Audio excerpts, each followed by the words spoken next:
Halo guys, welcome back again to my channel. Bersama saya Hansen di sini, dan seperti biasanya setiap harinya saya akan buatkan video seputar cryptocurrency. So bagi kalian yang tertarik seputar cryptocurrency, boleh aja langsung bantu saya like dan juga subscribe. Jangan lupa juga untuk hidupkan lonceng notifikasinya supaya kalian gak ketinggalan update terbaru seputar cryptocurrency. Oke, pada hari ini guys, kembali kita akan bahas seputaran Bitcoin, dan seperti biasa kita akan mulai dari coin market cap terlebih dahulu. Per hari ini secara global market cap crypto berada di angka 1,89 triliun dolar atau naik sekitar 0,61%. Nah, Bitcoin sendiri berada di angka 41.900-an, Ethereum 2.928, BNB 397, XRP 0,81, Terra Luna 91 dolar, Cardano 0,89, Solana 90 dolar, dan Avalanche ada di urutan ke-10 dengan harga 88,32 dolar. So, per hari ini kita melihat market rata-rata dalam keadaan hijau, kenaikannya juga ranging antara 0, sekian persen hingga 3%. Top performernya adalah Terra Luna dengan kenaikan 3,90% ke 91,46 dolar. So, itu adalah outlook sementara dari beberapa top coin yang ada. Sekarang kita masuk dulu ke beberapa berita dan data terbaru hari ini.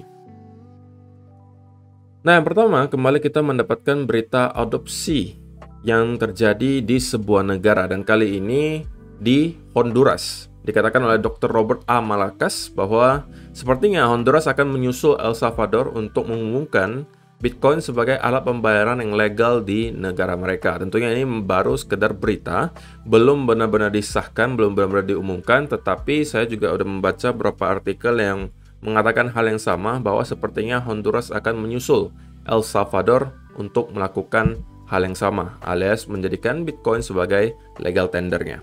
Dan tentunya Honduras kalau ditanya, tapi kan Honduras negara kecil kok, apa urusannya gitu kan. Ya memang ini sekarang masih negara-negara kecil yang melakukan hal tersebut gitu ya. El Salvador, Honduras ya itu termasuk negara-negara kecil. Tetapi seperti yang saya sampaikan juga, ini adalah step yang penting gitu untuk adopsi di Bitcoin. Kenapa? Kalau misalnya ternyata nanti negara-negara yang melegalkan Bitcoin ini kemudian mendapatkan manfaat dari hal tersebut, alias mereka melihat perekonomiannya bertumbuh misalnya, atau misalnya ada beberapa hal positif yang terjadi ketika memang mereka menjadikan Bitcoin legal tender, maka tentunya negara-negara lain akan mulai melirik juga gitu, ya kan? Wah, boleh juga ya, kok bisa jadi begini ya, kok malah jadi bagus ya. Nah, mereka baru mulai, oke deh, kita kayaknya ikutan aja deh gitu misalnya. Tentunya step by step gitu ya guys ya. Kita nggak bisa langsung expect akan ada negara besar mengatakan, wah saya akan jadikan kripto sebagai pembayaran yang legal. Tentunya mungkin agak sulit untuk sekarang gitu ya. Tetapi sekarang mulai dulu dari negara kecil, mungkin nanti masuk ke negara yang lumayan besar, baru nanti negara yang besar gitulah ya. Jadi menurut kalian apakah ada dampak positifnya gitu guys? Saya pengen tahu sih pendapat kalian ini. Apakah ada pendapat positif, pengaruh positifnya menurut kalian kalau misalnya sebuah negara itu menjadikan Bitcoin sebagai alat pembayaran yang legal di negara mereka, ataukah menurut kalian ini adalah step yang salah gitu? Saya pengen tahu komentar kalian di kolom komentar di bawah.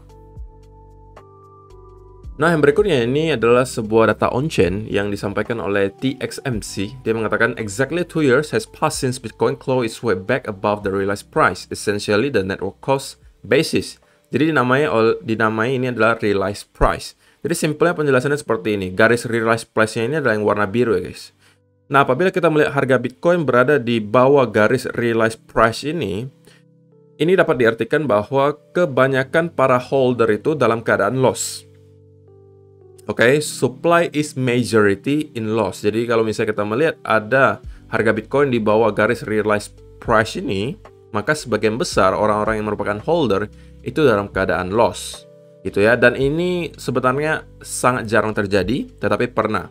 Dan menurut TXMC, ketika hal ini terjadi, ini adalah sebuah opportunity yang sangat besar untuk kita masuk ke market.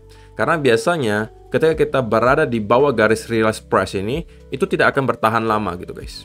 Nah, kalau misalnya kalian perhatikan, setiap kali kita berada di bawah garis tersebut, itu hanya bertahan kurang lebih 102 hari. Yang pertama ini di tahun 2011, kemudian 2015 kita bertahan 190 hari. Yang ketiga kita bertahan kurang lebih 134 hari. Dan untuk 2020 di Black Swan event kemarin kita juga sempat berada di bawah realized price-nya, tetapi itu hanya bertahan selama 7 hari.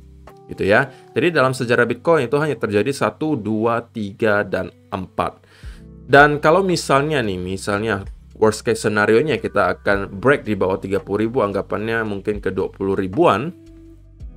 Maka untuk garis realized price-nya itu sekarang berada di angka 24.000. Jadi kalau misalnya kalian menggunakan indikator ini sebagai salah satu indikator, maka harga di bawah 24.000 untuk sekarang itu harusnya adalah harga yang super murah gitu ya. Karena biasanya kalau kita melihat realized price-nya itu, garis realized price itu di atas harganya Bitcoin, itu biasanya tidak akan bertahan lama. Secara historis paling lama itu hanya 190 hari, yang kalau kita jadikan bulan berarti ya kurang lebih setengah tahun lah ya. Dan setelahnya kita akan kembali naik di atas garis realized price-nya. So far kita masih berada sedikit di atas garis tersebut, yang menandakan bahwa sampai sekarang ya kebanyakan orang masih harusnya dalam keadaan profit gitu ya. Tapi tentunya kecuali orang-orang yang beli di pucuk. Kalau misalnya orang-orang ada beli di sekitaran sini, ya rata-rata harusnya sekarang masih dalam keadaan profit gitu ya. Dan ini juga menurut si Michael Saylor, alasan kenapa kalian harus bersabar gitu ya ketika menjadi seorang investor di Bitcoin. Ini ada sebuah video yang menggambarkan dengan cukup baik orang-orang yang melakukan dollar cost averaging dan hold. Artinya beli cicil kemudian hold. Nah, kalau misalnya di sini dikatakan ada DCA and hold periods. Kemudian number of periods analyzed, number of periods with positive returns, number of periods with negative returns. Jadi kalau misalnya kalian perhatikan, ini saya jelaskan secara simple aja guys ya, supaya kalian tidak terlalu ribet ngertinya.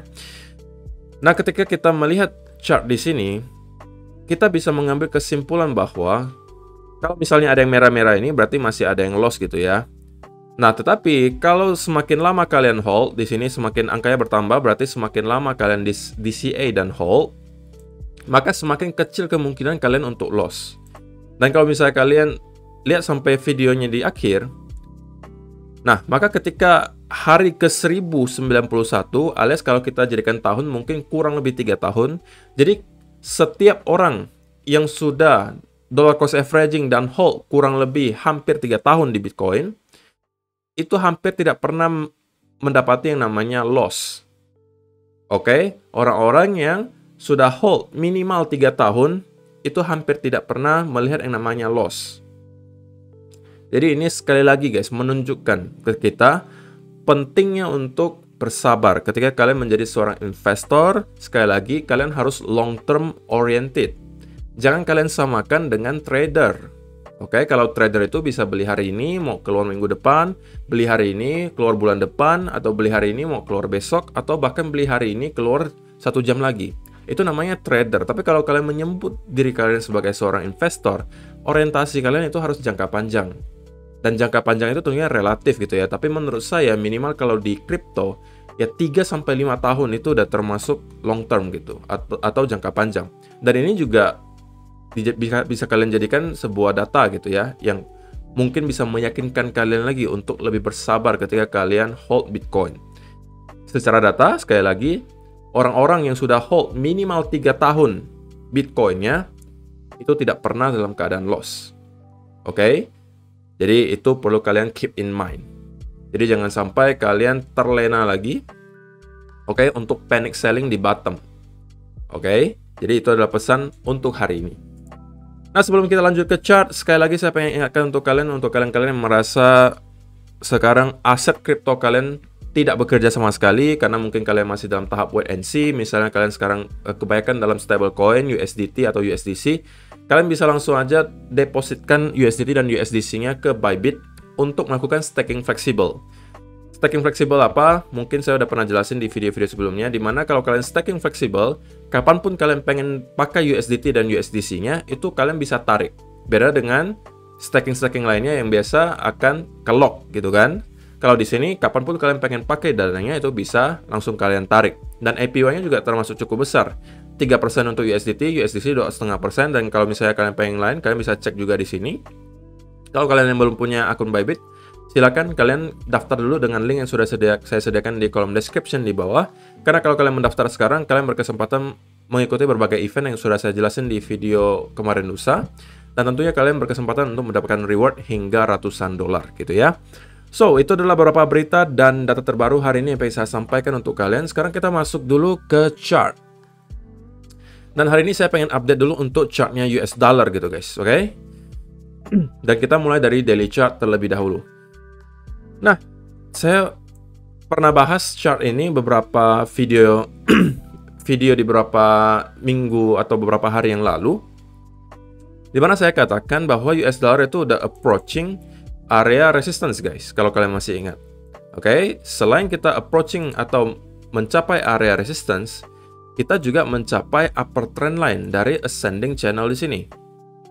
Oke, yang menjadikan ini adalah area yang harusnya akan menjadi major resistance. Dan sepertinya so far kita melihat ada sebuah rejection yang cukup deras di sini yang merupakan pertanda bagus. Sekali lagi, secara historis, biasanya apabila kita mendapatkan US dollar itu terkoreksi cukup dalam, oke, seperti yang terjadi beberapa kali sebelumnya, ini juga udah pernah kita bahas gitu ya. Kita bandingkan dengan chartnya Bitcoin, ketika hal seperti ini terjadi, biasanya Bitcoin itu rally. Oke, seperti ini. Jadi, korelasinya adalah apabila biasanya US dollar itu melemah, Bitcoin itu biasanya menguat. Tentunya, selama kita masih dalam channel di sini, ya kita nggak bisa expect untuk Bitcoin bergerak terlalu liar ke atas. Tetapi apabila gitu ya kita mendapatkan breakdown dari ascending channel di sini, apalagi breakdown dari area major support di sini, di sekitar 12.100-an, maka itu bisa menjadi pertanda bahwa kita bisa jadi udah menyelesaikan koreksi di sini. Karena bisa jadi ini hanya semuanya koreksi dari impulsive move di sini. Dan kita akan melanjutkan lagi downtrend ke bawah. Tapi tentunya itu baru bisa kita simpulkan ketika memang kita sudah breakdown dari beberapa yang tadi saya sebutkan. Pertama, lower trend line-nya dan juga area support di sini. Kalau misalnya kita lihat ke time frame yang lebih kecil, kita juga menemukan ada sebuah pattern yang menarik gitu ya. Sekarang kita berpotensi gitu ya. Pertama, sebelumnya di sini kita berpotensi membentuk double top yang harusnya udah valid ya. Kita udah breakdown dari neckline dan harusnya targetnya juga udah kecapai. Dan yang sekarang terjadi adalah kita berpotensi lagi membentuk pattern berikutnya apa? Yaitu adalah head and shoulder. Di sini adalah left shoulder-nya, ini adalah head-nya, dan ini adalah right shoulder-nya. Yang tentunya neckline-nya akan berada kurang lebih mungkin di sekitaran sini harusnya. Oke, nah kalau kita breakdown dari sini juga, tentunya itu bukan merupakan berita baik untuk para investor kripto, karena tentunya itu bisa jadi pertanda bahwa kita akan drop lebih jauh di US dollar, dan ketika US dollar melemah, maka Bitcoin akan menguat. Untuk targetnya sendiri, kalau misalnya memang ini adalah valid head and shoulder, maka akan berada kurang lebih di angka 12.100 juga, yang merupakan area major support. Gitu ya, jadi ya mudah-mudahan kita bisa melihat hal tersebut terjadi.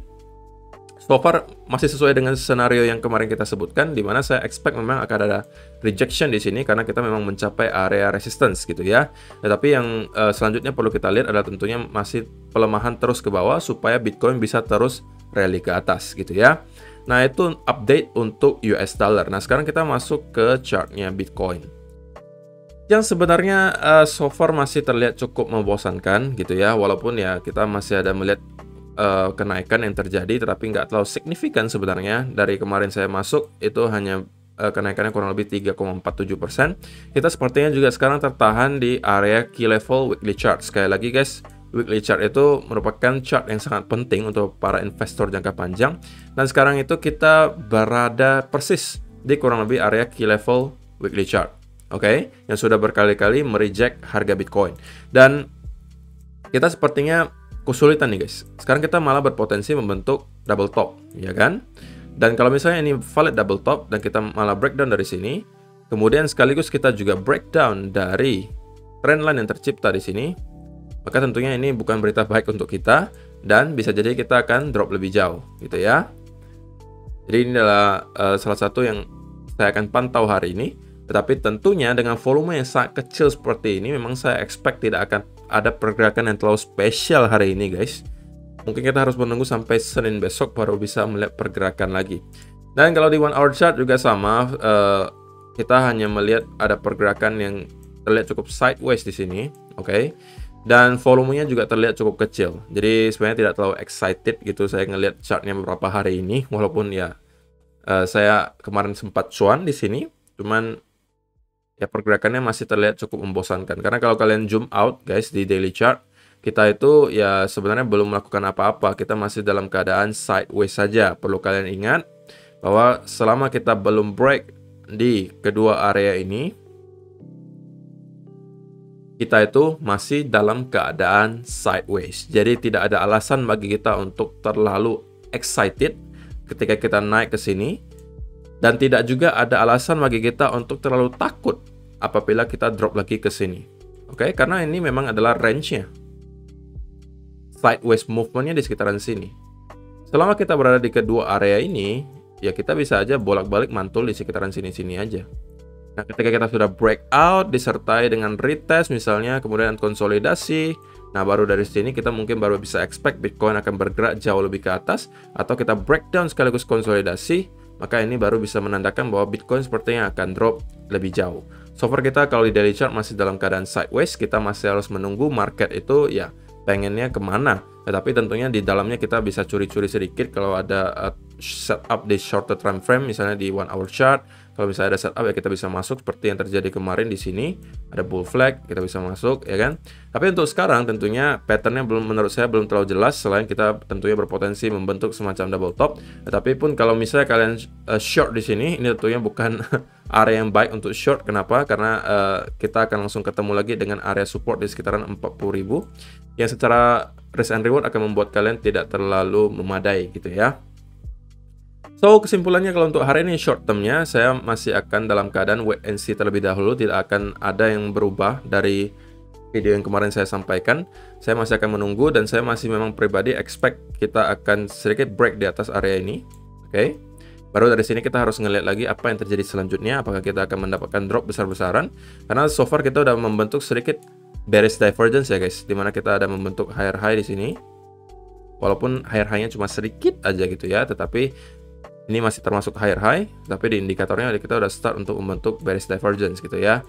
Dan kalau misalnya kita naik lagi sekali lagi dan juga itu volumenya tidak terlalu tinggi, itu bisa jadi akan membuat bearish divergence-nya semakin kuat gitu ya. Dan bisa jadi membentuk seperti ini. Dan dari sana mungkin kita baru bisa mendapatkan semacam koreksi lagi. Karena so far kenaikannya juga tidak terlalu impulsif, itu yang membuat saya agak ngeri-ngeri juga ya. Tetapi ya itulah. Market sekarang masih dalam keadaan sideways, volumenya juga masih rendah, jadi agak sulit kalau misalnya kita pengen menebak next-nya bakalan kemana. Kecuali nanti akan muncul lagi pattern-pattern seperti ini, gitu ya. So, itu aja sih untuk hari ini guys. Terima kasih yang sudah menonton sampai selesai. Semoga bermanfaat video hari ini, dan kita akan bertemu lagi di video yang berikutnya. Bye-bye.